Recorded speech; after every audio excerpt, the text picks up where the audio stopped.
Bonjour à tous, je suis très heureuse de vous retrouver aujourd'hui pour le 4e épisode de l'UTT fait sa science. Malheureusement, nous n'avons pas pu tourner à la Maison de la Science, mais nous vous invitons à visiter leur exposition sur le bois. Sachez qu'en plus de notre partenariat avec la Maison de la Science, l'UTT a d'autres partenaires qui font eux aussi vivre les sciences pour le grand public.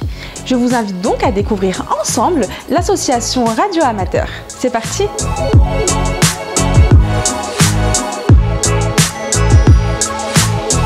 À la fête de la science, nous allons présenter différents stands. Donc, nous allons commencer par expliquer aux enfants que des vibrations sont émises dans l'air, ce qui nous permet de communiquer entre nous, donc avec la bouche et les oreilles. Ensuite, ces vibrations qui sont transmises dans l'air, on va les faire transmettre sur un fil.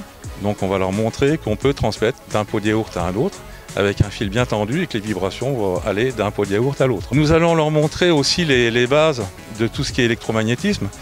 Alors sous forme de bobine de Tesla, avec quelque chose d'assez impressionnant qui fait plein d'étincelles. Et nous allons montrer également donc, des moyens de communication avec une station portable que l'on peut installer en un quart d'heure, 20 minutes, et qui va nous permettre de contacter le monde entier, puisque les radioamateurs peuvent contacter le monde entier. Les jours où on est à la fête de la science, on reçoit les jeunes et on leur montre, moi je fais la manipulation des postes émetteurs, je leur donne un poste émetteur, un autre, puis je leur dis on va chercher une balise, on la met en route, je leur donne les termes exacts par radio que l'on utilise, et les gosses entre eux s'initient, ça ils n'avaient jamais fait. Nous remercions l'équipe de l'association Radio Amateur pour leur implication.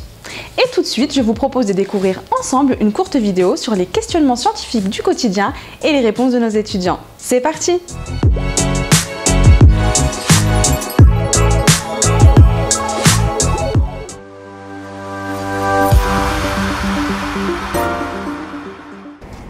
Bonjour, je m'appelle Benjamin, je suis chanteur, j'habite à Nice. Et je me demande pourquoi quand on met un coquillage à l'oreille, on dit qu'on entend la mer.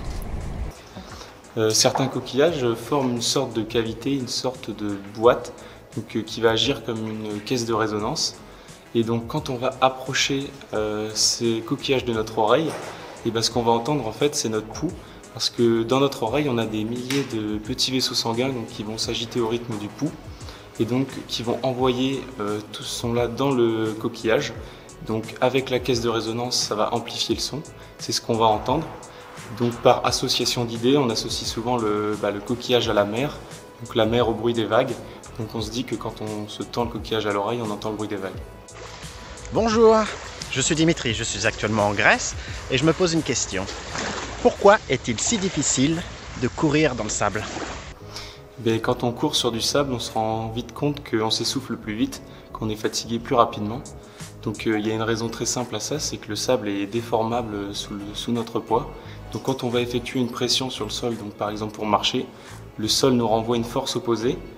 Donc quand on marche sur du sable, la force renvoyée sera plus lente, plus graduelle que quand on marche sur du béton par exemple.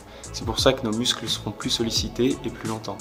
Voilà, c'est déjà la fin de ce 4e épisode, j'espère qu'il vous a plu. Et de mon côté, je vous dis à demain pour un nouvel épisode de l'UTT fait sa science.